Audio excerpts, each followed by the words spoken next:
but over time, it drifts up. That's a buy and hold process. That's the beauty of buy and hold. That's the beauty of being average, is that you're going to perform the same as everyone else that is average. And I'm trying to use that in kind of derogatory way. Being average, if that's the best you can be, then that's not a bad thing. But who sets out to be average in anything? So if you were one of these people that was like, well, I just want to make a little money, but I'm crazy afraid that it might drop. So you would do a tight collar. I wouldn't do this strategy in this case, in this sense, because I'm bullish and I want to build a position. I wouldn't do a tight collar, but this is a strategy you can use. But with the covered call, all those covered call options, we had risk all the way to zero. With the cash secured put, we had risk all the way to zero. With the modified Bionic Bull, we had risk all the way to zero. All of those other strategies beside this collar strategy, we had risk all the way to zero. Even though Palantir is not going to go to zero, it can feel that way if it falls a ton more.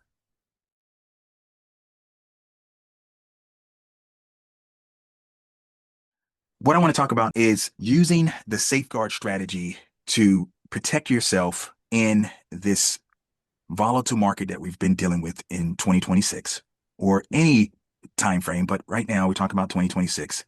And then a choppy market. This is the first choppy market we've had in a while, right? We've been for the last 3 years, we've been drifting up for the most part the entire year. It started in 2023. The same thing happened in 2024. And that's the same thing that happened in 2025, besides the April kind of blip of last year with the Liberation Day. It's been a drift up. It hasn't been choppy. This year, we've been choppy for the first 2 months of the year. This is the last day of the month. We've either been down 1% or so or up 1% or so. Crazy choppy.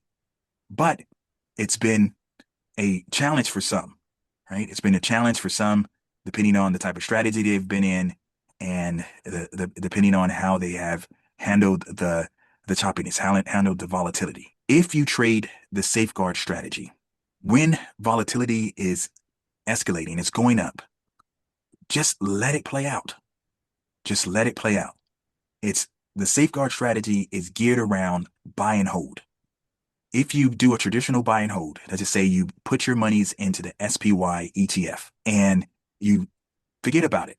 Well, it's going to be times that the market is going up, going down, staying flat, right? But over time, it has been proven through over 100 years that the market is going to drift up. Any given day or month or quarter or year could be down or up. But over time, it drifts up. That's a buy and hold process. That's the beauty of buy and hold. That's the beauty of being average, is that you're going to perform the same as everyone else that is average. And I'm trying to use that in kind of derogatory way. Being average, if that's the best you can be, then that's not a bad thing. But who sets out to be average in anything? Who has the goal, or that's their goal, to be average? I know everything I have done in life, I wanted to be above average. I wanted to exceed. I wanted to stand out. And, sometimes I've reached that, sometimes I failed. But it's never because I sought out or I started out wanting to be average. Before we continue with the video, I just want to quickly point out, if you need any additional help, please consider joining our trading club. You can do that by clicking on the link in the description area, and you'll get a 3-month trial for a flat fee of $60. We look forward to seeing you in the trading club.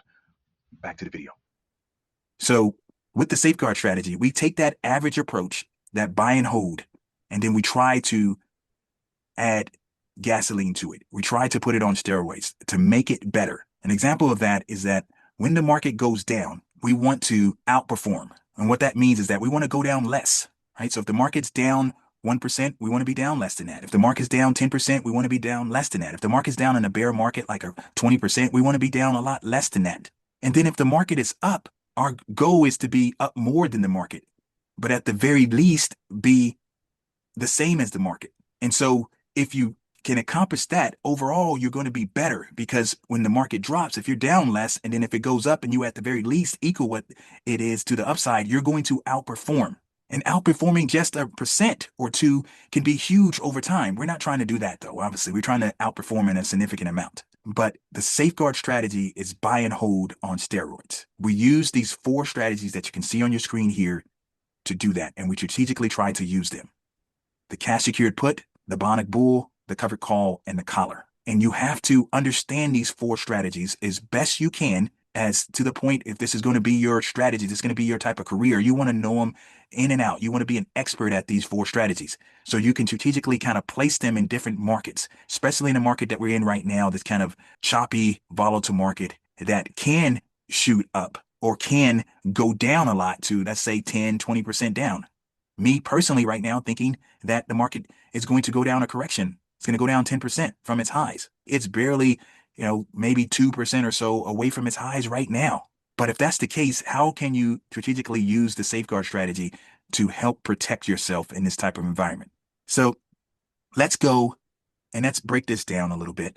We were talking about Microsoft being down about 30%. We were talking about Palantir being down 30+%. We were talking about Oracle being down 30+%. We were talking about a few other companies being down a lot. So let's just say you are interested in trading one of these companies that's down a lot. Let's go with Palantir. And I'm just going to pick an arbitrary date. I'm just going to pick 21 days from here, just for an example purposes. It doesn't matter. You can do 7 days, 14 days. You can do 100 days or more. But in this example, let's say it's 21 days to go with Palantir. It's already down a lot. And I'm going to use the safeguard strategy to place a trade in Palantir. Now, what I encourage you to do is not only use the safeguard strategy, one of those 4 strategies, but also understand how much you want to allocate to a stock, to an underlining that you're considering trading. If you're going to allocate 100 shares, let's just say, to Palantir, okay, you're going to go in with that standard lot. If you're going to allocate some other standard lot level, like 200, 300, 400, 500, then the best way to do it is to come in slower, as if something's been falling a lot, so you can get potentially a better timing of your cost basis, of your break even. When I say cost basis, I mean break even. So in this example, let's just break down 4 of the type of trades that we can potentially do in Palantir, and that's decide which one is best. So recently I've been talking about that, okay, Palantir or companies like Palantir have been dropping. Well, if I'm bullish on it, but think it can still drop some, I can decide to come in with a cash secured put.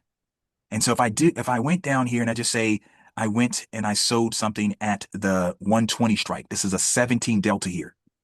Well, this would have to fall another $16, 16 points to be able to reach this 120 level. If I receive 200 for this, my cost basis is going to be 118.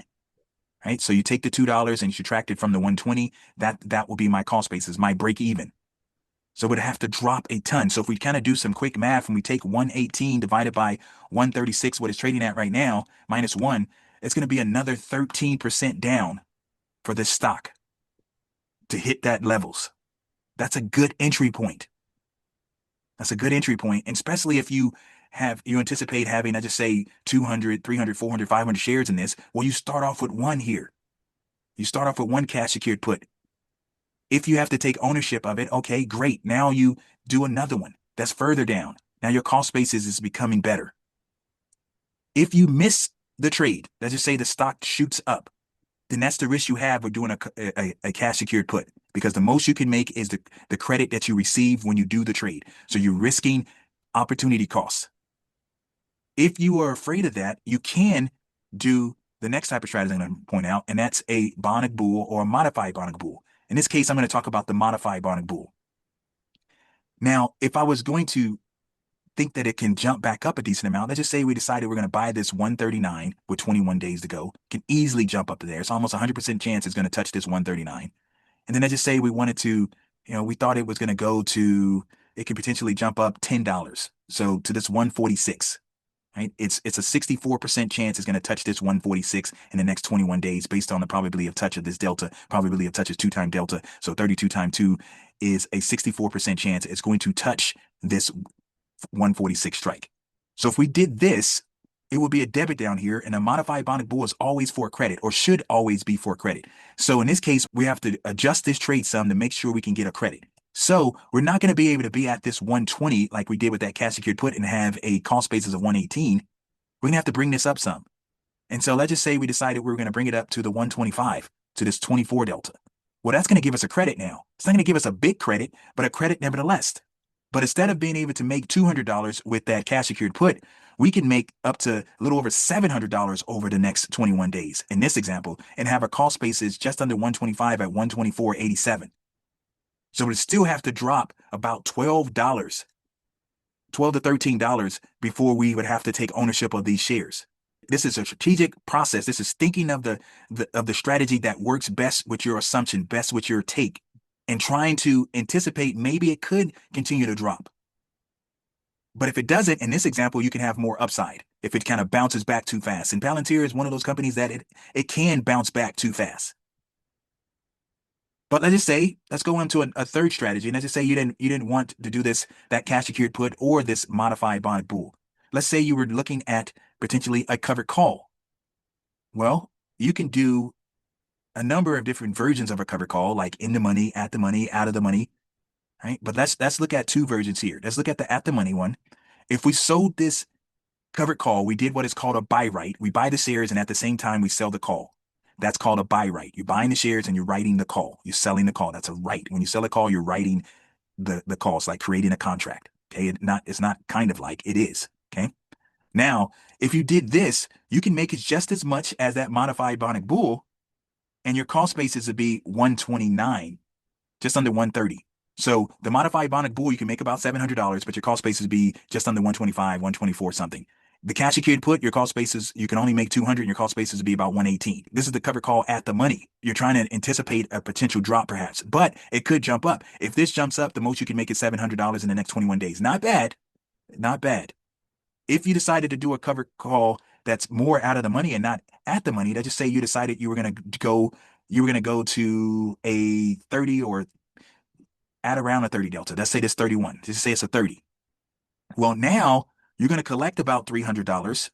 And so that's going to lower your cost basis to 133. So this is going to be your worst cost basis out of the options that we chose at this point. But because you get the appreciation all the way up to this 147, this is going to be the most you can make out of the options that we chose to this point, right? You can make $1,300, a little over $1,300 if it jumps up past the 170, the 147, which it has about a 64% chance it's going to touch that 147, as we talked about earlier. So this is playing the process of elimination. We're doing certain different strategies based on our assumption that we're bullish on it, but it could keep dropping some. So we want to try to get the best cost basis we can, but we also are scared that it might jump up too fast and we lose some opportunity costs.